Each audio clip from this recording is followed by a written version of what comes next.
Hi, this is Case Johnston, the manager for the Utah Center for the Book at Utah Humanities. Today, we are talking with author Michael Finkel, our first podcast to promote the 2024 Utah Humanities Book Festival. We are in Banyan One Studio on historic 25th Street in Ogden, Utah. Brandon Long, our producer, and welcome, Michael. Thanks for joining us. Greetings from Park City, Utah. Yeah, Park City. Yeah, we'll talk about that in a bit. But yeah, so thanks for joining us. If you don't know, Michael is the best-selling author of 3 books, Stranger in the Woods, True Story, and now The Art Thief, which we're going to talk about mostly today. But before we get started, I just got a text from my wife while we were kind of getting ready, and my son got president of the 8th grade. He's the 8th grade president. Oh my gosh. Wow. Yes, this is really good. He was practicing his speech. Yeah, thank you. He was practicing his speech, so I can't be happier right now. You know how those things are as parents. All 3 of us are dads. We know that those things can be nerve-wracking, but really exciting when it happens. But Michael, thank you so much for joining us. And before we get started, I just want everybody to know that Michael will be joining us for the Utah Humanities Book Festival 2024 in October.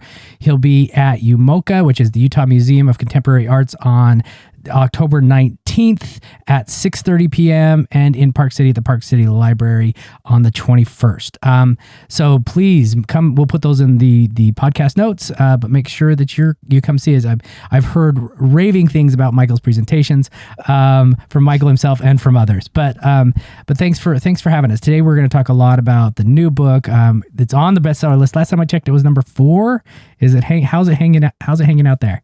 I think it's number 6 this week. Hey, Pretty good, huh? Hey, yeah. Well, it's wonderful. It's wonderful news. It's a wonderful book. I read it earlier this month. It's intriguing. It's fascinating, and it's a lot of research that had to go into this. So, Michael, if you wanted to, just for those who haven't read it yet, those who will be coming to the presentation, would you want to give us kind of like a summary of The Art Thief? Yeah, the elevator pitch is that this is a book about a man named Stefan Breitweiser, who was born in 1971. This is not ancient history, it's current history.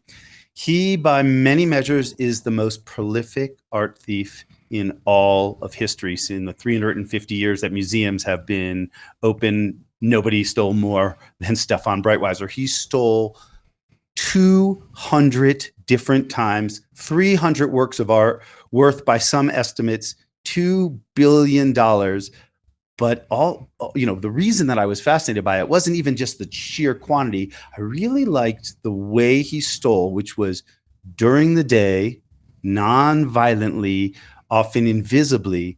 But even that wasn't what spun this story for me into obsession. It was what he did with the work. And as I'm sure we'll discuss in more detail, he simply hung $2 billion worth of work on his bedroom wall to enjoy. That's a pretty good setup for a story. It's a great setup story. Where did your intrigue come from? I know, even if you go onto Michael's website, you can see that while he was finishing up Stranger in the Woods, that's when this fascination started with it's Brent Weiser. Yeah, we can anglicize it to Breitweiser. Breitweiser is maybe the way to pronounce it, but we're going to do this in English. Okay. So when was it? Was it the news story? Was it the court case? What was it that back then, when you're finishing up the other book, which is a great way to be, you got another idea to go when you're finishing up one. But besides those, general beats, amount of sheer quantity of crime, the way he did it and what he did with the art, it was the fact that I was living in France with my family, my wife and my 3 children and my 2 French bulldogs. And the reason why you may have not heard of the name Stefan Breitweiser is because he doesn't speak English. He's a Frenchman. He speaks French and German. And one of the reasons why I was really intrigued by this story, besides just the general beats of of what he did, was that I got to practice my French. I'm learning this language as an adult, and anybody out there who's learning a language as an adult knows that it does not come as easy. My 3 children picked up French without even trying. Made me so jealous.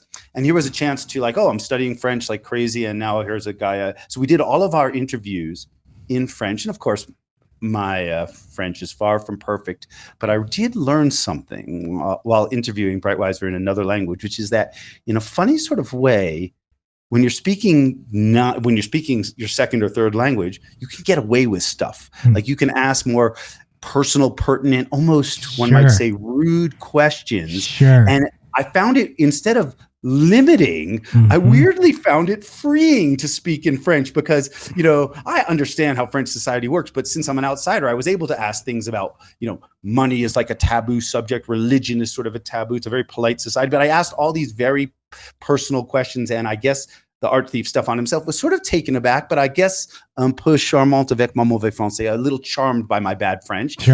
And we really developed this. I was able to interview him for more than 40 hours. And so it was really, I found it both challenging and freeing at the same time to do a story in my second language.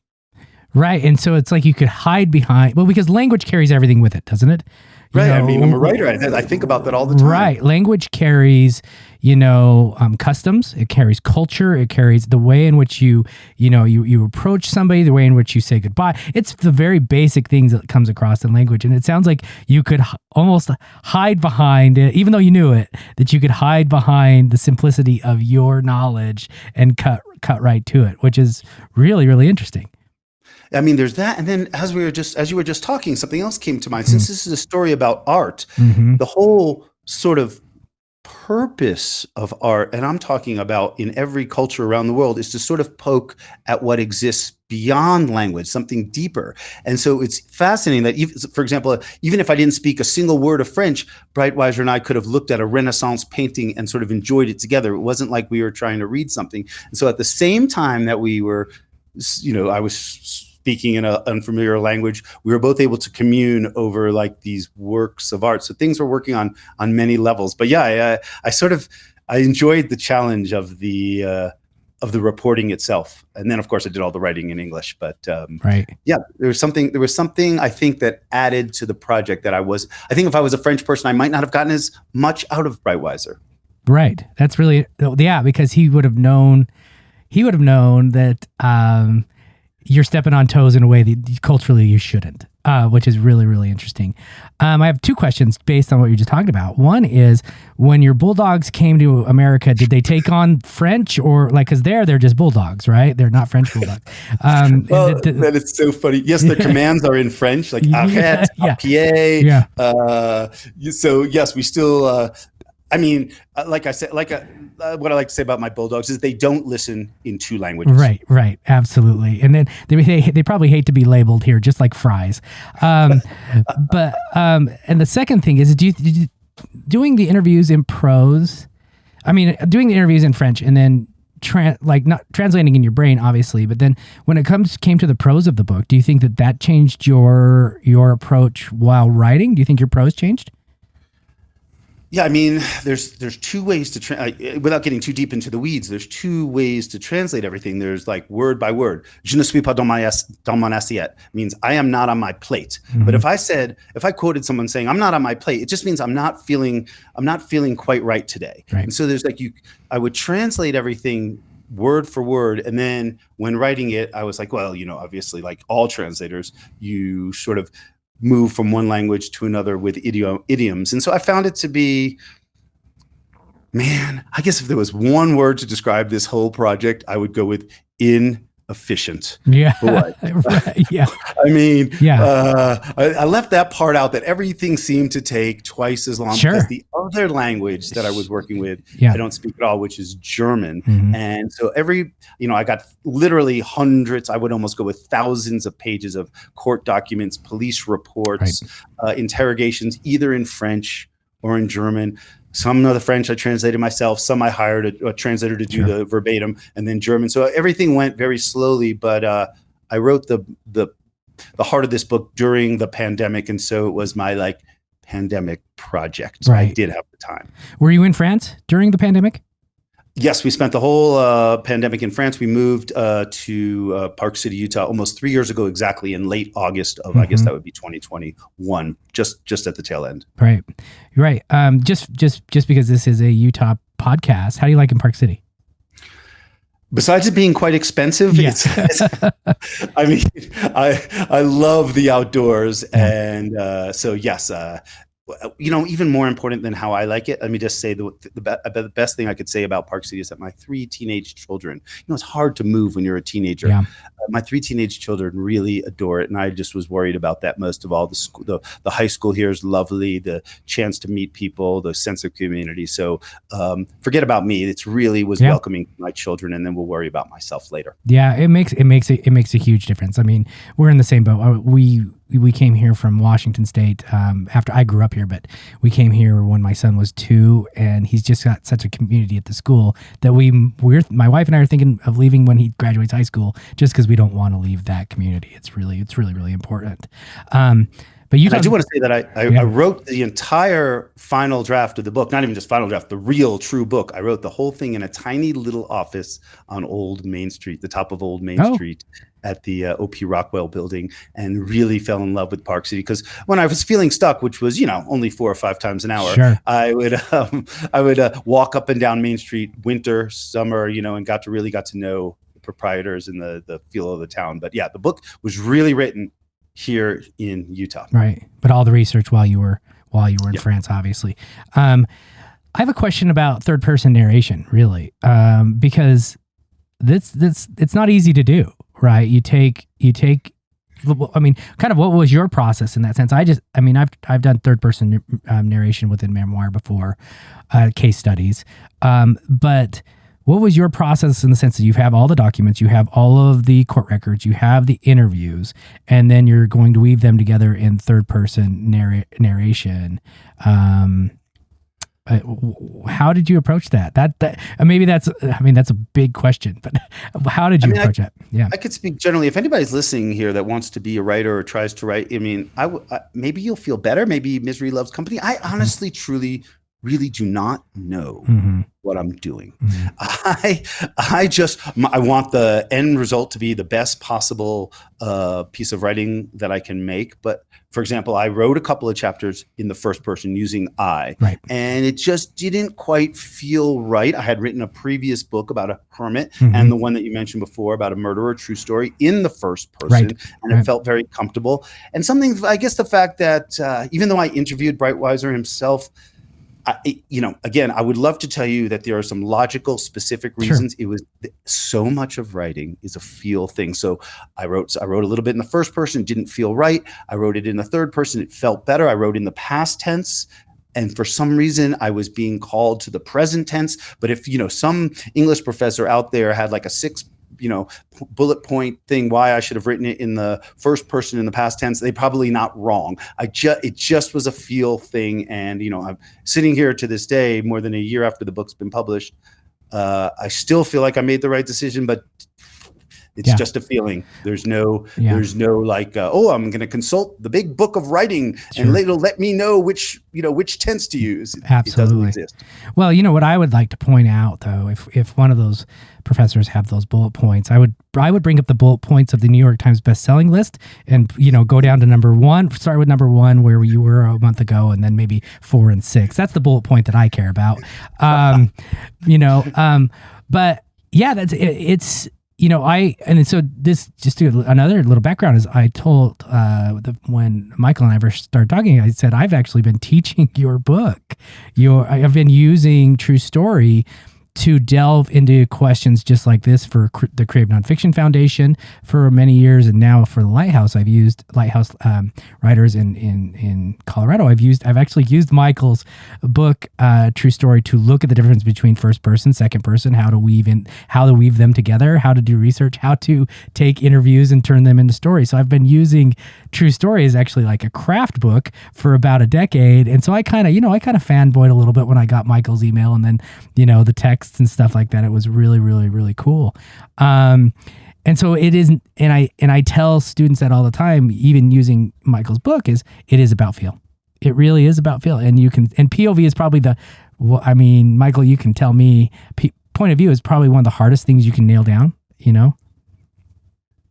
So first of all, True Story, thank you very much for everything you just said. True Story, in case people don't know, is about basically a murderer who took on my identity while on the run. It's about many other things as well, but because literally this guy became Mike Finkel Michael Finkel, I felt like there was no choice but to put myself in the book. And Yeah. and just another thing, I really am honored by what you said about the bestseller list, but let's be more honest. Just because a book sells well does not mean it's good. Right. And just because it doesn't sell at all doesn't mean it's bad. Right. Some of the best books, some of my best friends are poets, they'll sell very few. And so I really, let's not equate sales and quality. I mean, what would be the number one restaurant in the United States? McDonald's would be ranked one, and I wouldn't say that's the best tasting food. So I mean, as much as I would love to pat myself on the back and dance around, I'm fortunate, and many of those sales are because I have an amazing marketing team at the publishing house that plucked me out of relative obscurity. There's so much luck and so much other stuff that goes in the background that I don't want any writers to feel bad about sales. That's the only thing we can control as writers is quality. And after that, it's that there's so much luck that I'm just going to tell you that I'm so fortunate, and I really can't just like sit back, cross my arm and say, oh, it's because I'm a great writer that it's selling well. I just had to throw that in there. Yeah, I love it. I mean, it makes me feel better, I mean, for sure. It's true. I think I'm a pretty darn good writer, and, I'd love to be, no. I mean, it does. No, my point was just specifically for English professors. That was it. Like me, who I've been in the past. So don't worry. No, but I completely agree with you. I actually start my day with poetry. I start my day with poetry before I do my writing because it's just amazing.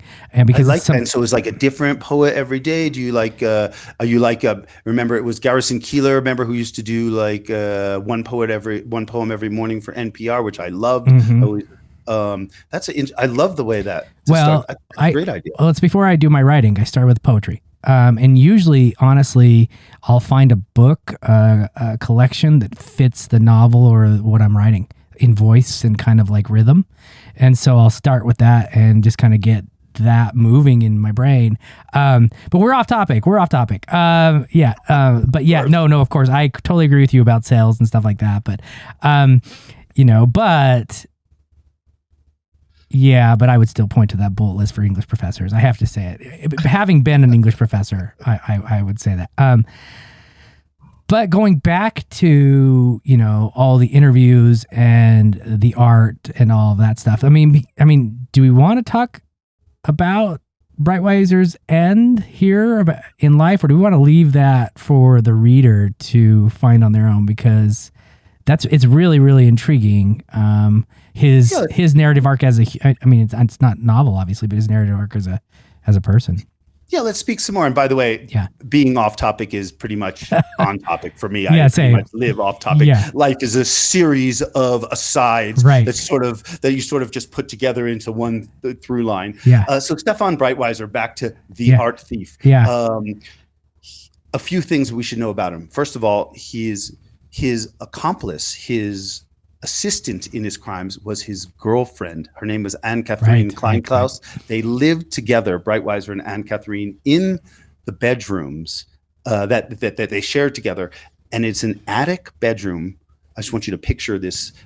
It's a bedroom and like a little salon. So this little 2-room alcove in the attic of, drumroll, Breitweiser's mother's house. He lived in his mother's house. Breitweiser was basically an unemployed freeloader because he was a full-time art thief who didn't, as I mentioned before, sell anything. And so his girlfriend served as lookout, Breitweiser, and we can go through some of the specifics of their crime. But basically, he was the type of person who could, shake your hand and steal your wallet at the same time and maybe slip your watch off. He had that sort of skill at being, when you think about art crimes, you probably think about movies, you think about coming in through the skylight and maybe, throwing a smoke bomb and all that Thomas Crown Affair stuff. But Breitweiser believed that the best crime was completely invisible.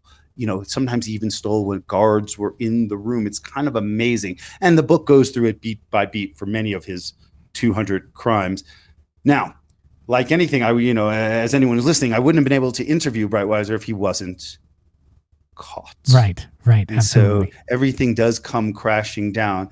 And I think that, sometimes I like to talk about the ending, but we'll leave a couple of things opaque. Yeah, The absolutely. one thing I do want to say is I don't think anybody will be able to guess exactly what happens with the art, but the mother, the girlfriend, and Breitweiser, the three of them, this little triangle, none of them come out morally clean Right. in the end. It's sort of who's worse than the other. But I think the real thing I tried to write about in the book, between the pages of a kind of an incredibly fascinating narrative, I wanted maybe readers to think about what they find beautiful. Why do what it's kind of funny, like what moves us about a work of art? Or it doesn't even have to be a work, it doesn't have to be a painting. It could be a song. It could be even like a sunset. What do we find beautiful? And how much are we willing to sacrifice for that? Like, what's more important, beauty or money? Right. And Breitweiser had no doubt that he answered beauty, which to him was way more valuable than money. In fact, way more valuable than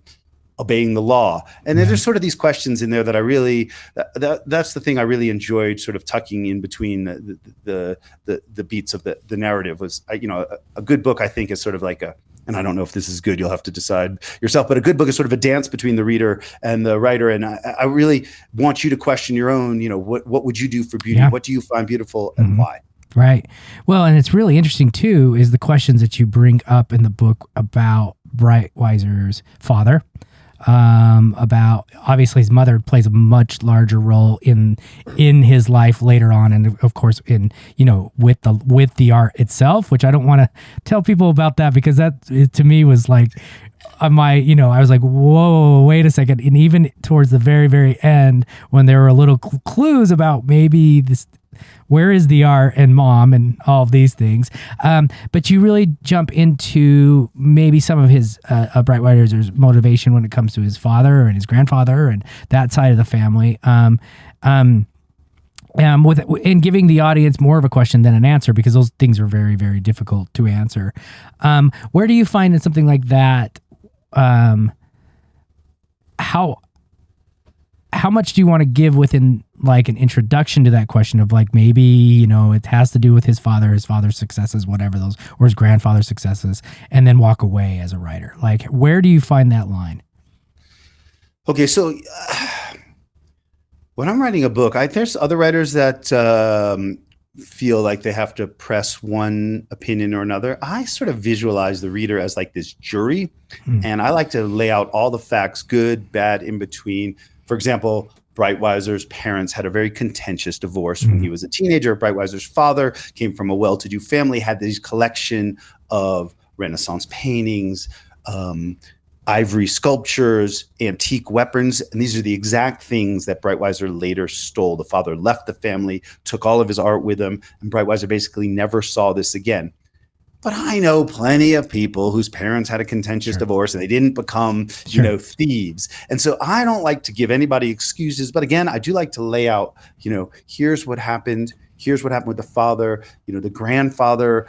Even when Breitweiser was growing up, his mother's father took him on these expeditions where they would, it's all taking place in Europe, where there's, 500, 800, 1,000-year-old ruined fortresses. And they would find these like wonderful relics that you probably should have left in the ground or brought to a museum. And Breitweiser's grandfather sort of gave him permission to bring it home. And Breitweiser's like, oh, this was the root of my crime. I don't like to let anybody have an easy out like that, but I also like to include it in the book. And I feel like I've accomplished my job when people come up to me afterwards and say, for example, someone will say, I really respected Breitweiser. I love works of art and wish that I could put some in my home, while other people will come up to me and say, what a bastard. Yeah. If everybody was like him, modern society would break down. So a range of reactions, no matter how you react to the main character, I don't think you're wrong. I think you're right. You have that's sort of my goal, is to, some people find that a little annoying, but I don't like to tell anybody what to think. I want to throw everything down there, and I try my hardest. Of course, I'm human, filled with biases, have opinions left, right, and center, but I try my hardest. Again, we mentioned writing this one in the third person. I literally pulled myself out by writing it in the third person. And secondarily, sort of, just because I may have felt warmly about the main character, Breitweiser, I didn't leave anything out that made him look bad. And so wanted to put everything in there, and I consciously try and do that. As opposed to being biased, I consciously try and let the reader have like this sort of swaying between disgust, admiration, and maybe everything in between. Yeah, that's really, really interesting, because you pulled it off, because you just said that you felt warmly about Breitweiser as a person. Can we talk about that? Like now that we're kind of like the book's out there and Sure. yeah, because I felt like, yeah, it was even. It felt very even. It felt like, balanced. Those biases didn't come out much at all in there. But yeah, can we chat about that?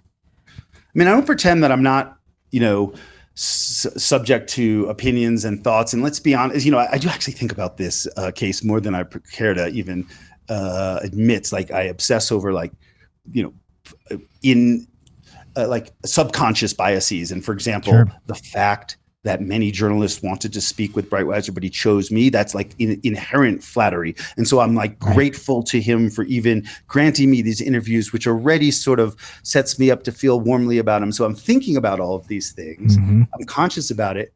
And I can't, I'd say, there's no way to write something entirely neutral because I'm maybe God forbid AI would manage it, but hopefully the book will be just terrible and and riddled with errors. And everyone would give up on AI writing anything. Yeah.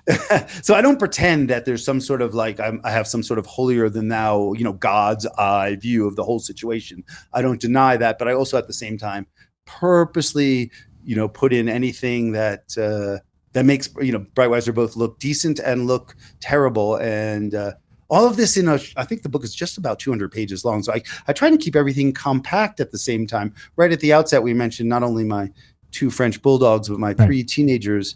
And anybody who's listening to that should come to the conclusion that my free time to quietly read is limited. And so I write the type of books that I like to read, which are, let's get to the point. Let's not belabor it. And if you would like to read more, I'll give you a whole list of books in the back for further reading.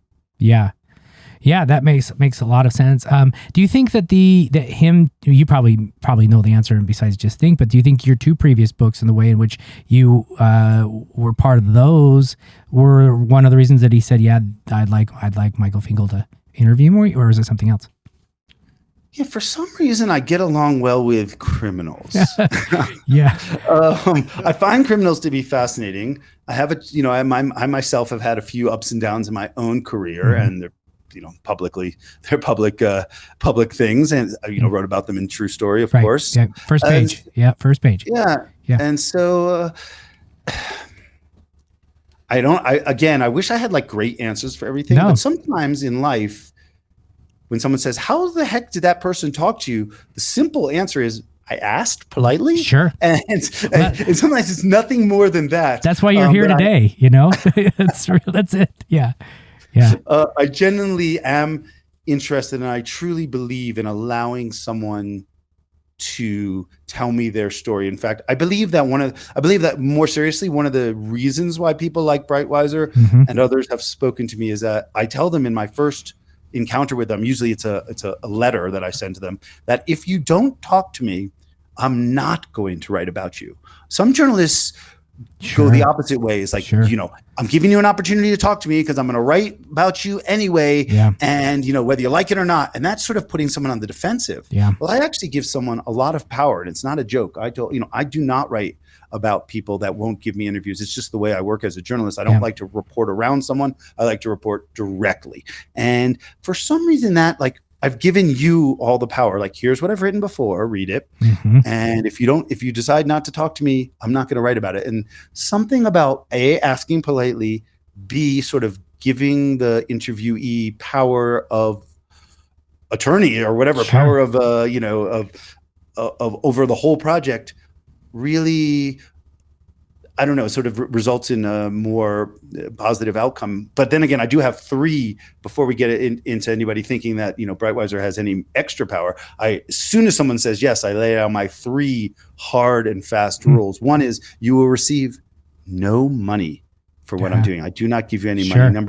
Number 2, you will have no editorial control. Literally, Breitweiser did not see the book until it was published. And number 3, I don't play this on the record, off the record game. If you say anything to me, it might appear in a book. And so, the people, I'm pleasantly surprised, but people agree to my terms. And in return, I feel an extreme responsibility to accurately portray a person with all their flaws, foibles, and gifts at the same time. Yeah, that it's almost as if if they're going to fulfill their end of the contract, you're going to fulfill yours. And that's going to be fair. Well phrased. Yeah. In fact, I probably just should have said that instead of rambling. No, it's fabulous. I love hearing the 3 rules, and it changes things. It changes things because, as a lot of nonfiction writers, myself included, will share drafts, just because, well, for me personally, it's fear. There's a lot of fear involved, and no doubt, to get it wrong. But at the same time, those 3 rules are really, really interesting, and it lays the groundwork for a book that nobody else can write. It really, really does. And if you're worried about them seeing a draft, that's going to change things you write in the book while you're sitting there in the office in Park City, while you're writing this thing, that's going to change things that you add, things that you include, things that you don't, if you're worried they'll see the draft before it comes out in the book. And it's really important. Yeah, and I was thinking also about some of the things we were talking about before about how you choose which point of view and what are the beats and a lot of these things. So I've been a full-time writer for more than 30 years, and I've written hundreds of magazine articles and newspaper articles, many of which, let's just be honest, suck. Yeah, and so it's not like I just started suddenly writing a book. I had so many. I spent a lot of time in the minor leagues, let's just say, and not only that, I had great editors. Sometimes when I think about the current journalistic landscape, anybody who's a print or a writer, print journalist, worries that, those opportunities to really be edited by a professional editor and to chop your wasteful prose down they're getting more and more limited. It's like, I believe that nobody ever says on the internet, hey, we're running out of space on the internet. You better cut that. So when I was growing up, it was always like a print thing. Like you have a page and a half. Oh, we just sold another ad. You got a page. You got to cut 500 words out of that article. Now. And so I was taught to write tightly. I always had an editor who would tell me everything that sucked about what I wrote, and I would have to rewrite these things. And so I really spent a lot of time, like decades, literally in the trenches, learning how to hone prose. And all of my entire background comes to the fore when I'm working on books. And even now, I have a really good book editor. I would love to pretend that when you read The Art Thief, every single thing is exactly the way I wrote it. Well, sure, I wrote every word, but that's the 3rd draft you're reading, and the first 2 drafts were harshly edited by professional editors. I get a lot of help from a whole team of people, and that's really one of the secrets, I guess, to good writers are good writers, but they also have good editors behind them, and I do. Editors are amazing, and I think any writers that are listening to this should replay what Michael just said over and over and over again. My first writing gig was actually in Dublin, Ireland. I wrote for the Consumers Association of Ireland for their consumer magazine, and I fell into it because I was there just to do research as an intern, and 2 days after I got there, one of their writers quit. And so I wrote my first article. It was about like how, I was there during the changeover from the Irish pound to the euro, and people were kind of gouging, they were gouging customers. So I had to go out and write about it. And I wrote an article, and my editor at the time was from South Dublin. He had an accent so thick that I couldn't understand a word that he said, like not a word. And he said, Case, come into my office. He showed me what I had written. And I think out of 1,000 words, he saved 20. There was 20 that weren't marked up. And he talked for a solid hour about what I did wrong. And I didn't understand him. So I just nodded my head. Okay, that works. Yeah, that works. Okay, that works. And I walked out of there. And then the next day he came over and he said, you're going to make it because you can take criticism. The truth was I didn't understand what the guy was talking about. And so, but at the same time, you're absolutely right. Like that first editor that I ever had, I was 24 years old. He just sat in his office and smoked cigarettes and just cut your stuff down.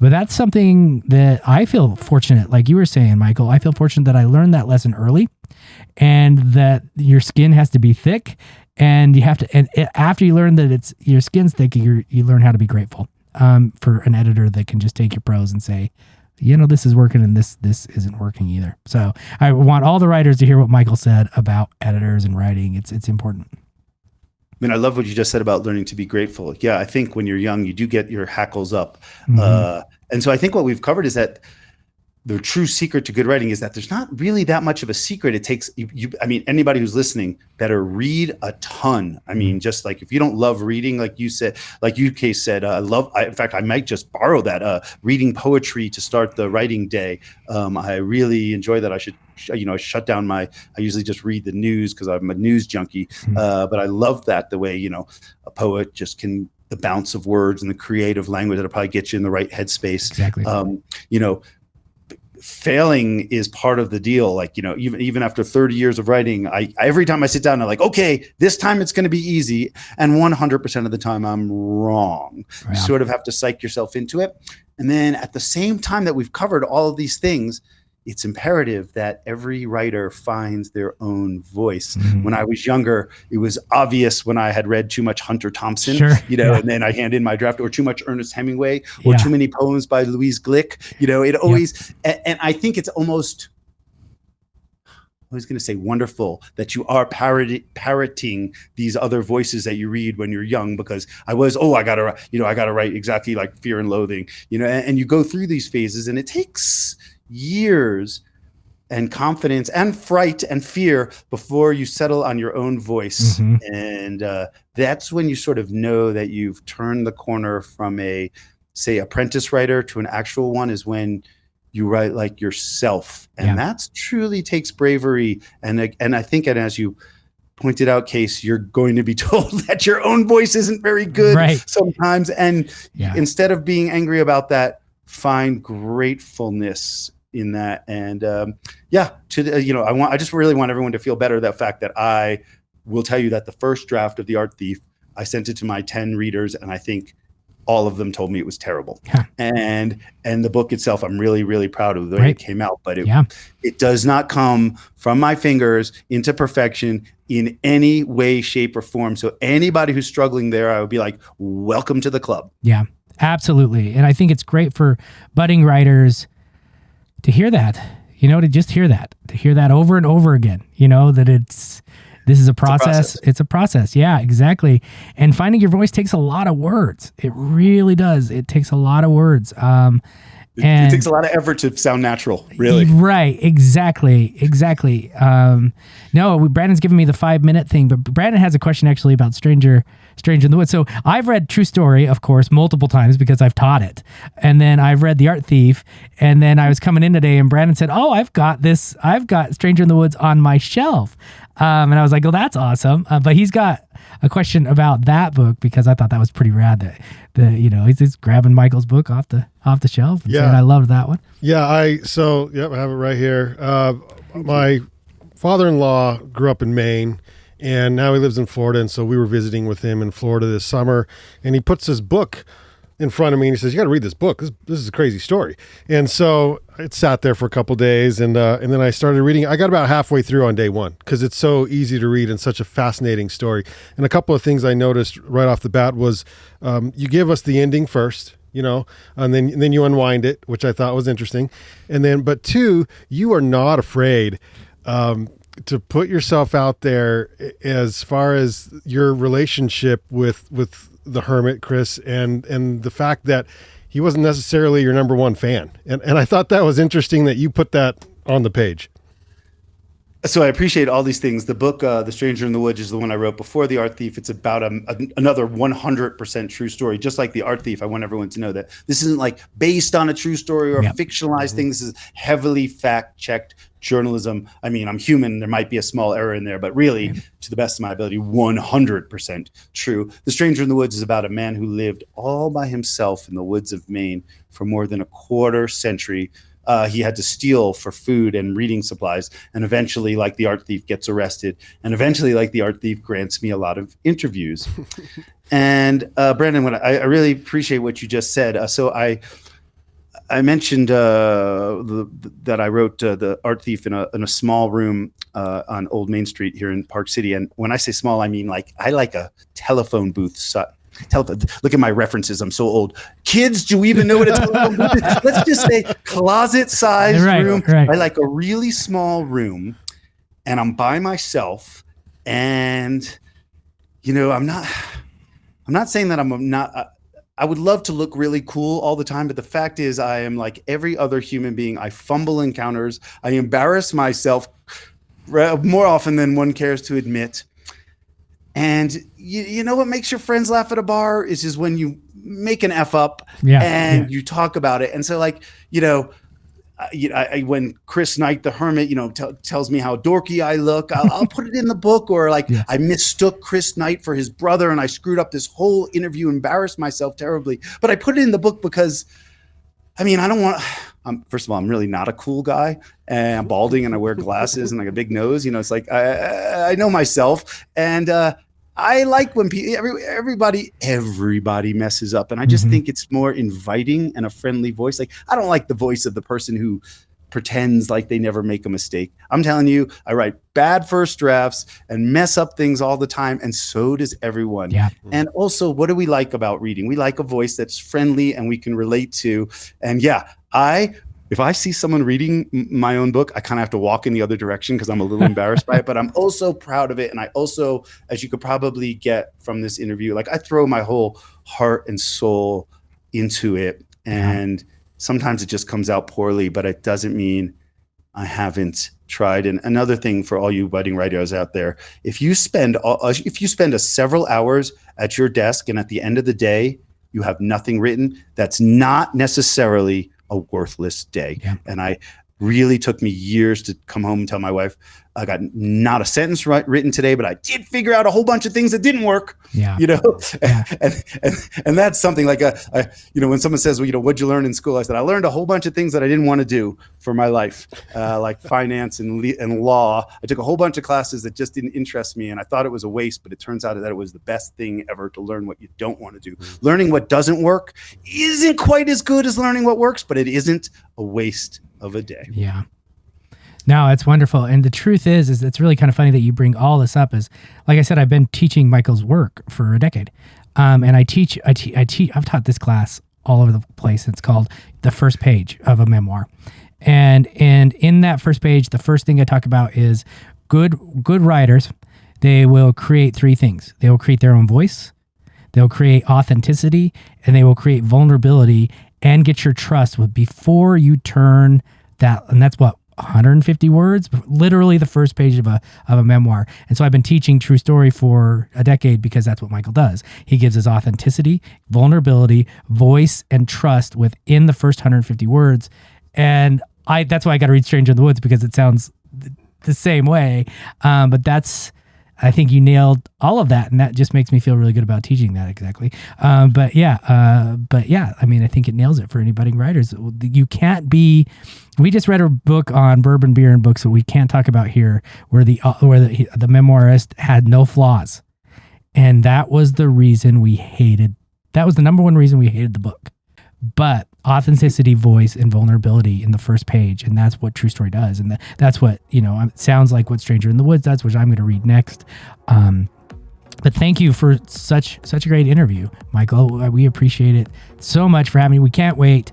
October 19th at the Utah Museum of Arts, Contemporary Arts at 6:30, and the Park City Library October 21st. I believe that one's at 6 p.m., but we will put that one in our notes. I usually have my whole spreadsheet in my brain, but there's 120 events in October, and this is going to be a highlight, which is why we're highlighting Michael's work today. But thank you so much for having us, or not for having us, but thank you for joining us. Is there anything you'd like to share with our audience before we take off? Wow, Case, I really appreciate that. I feel like I might have gotten more out of this interview than I put in. No. Thank you. I agree with all those things. And I really look forward to seeing people during the talks. I not only want to give people a way to, I'll talk about something where you'll maybe change the way you experience art for the rest of your life. And also more fun, for those of us that just are curious, I'll tell you how exactly to steal. Yeah, exactly. Yeah, I'm not going to recommend it, but I'm going to tell you how. It's going to be awesome. They're going to be awesome events. Follow us at Utah Humanities on social media, Instagram, Facebook. Sign up for our newsletter online. Follow the Banyan Collective, all of Brandon's great work that he does here in Ogden, and you will be able to see where Michael will be and where the other great writers will be across the state. But thank you again, Michael. Thanks for joining us. My pleasure. Thanks.